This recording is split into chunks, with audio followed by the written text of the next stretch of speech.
একটা বান্দা হিসেবে আমার তো দায়িত্ব, আমি আমার রবের কাছে মাথা নত করবো।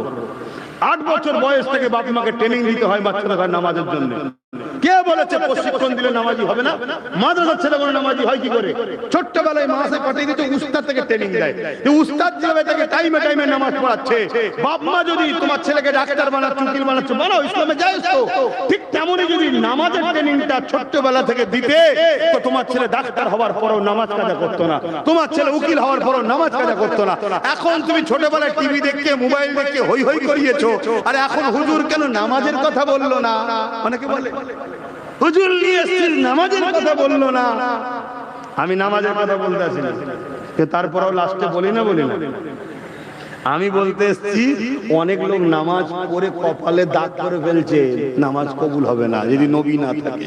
এটা বুঝাতে এসেছি, ঈমান যদি না থাকে নাজাতের রাস্তা নাই।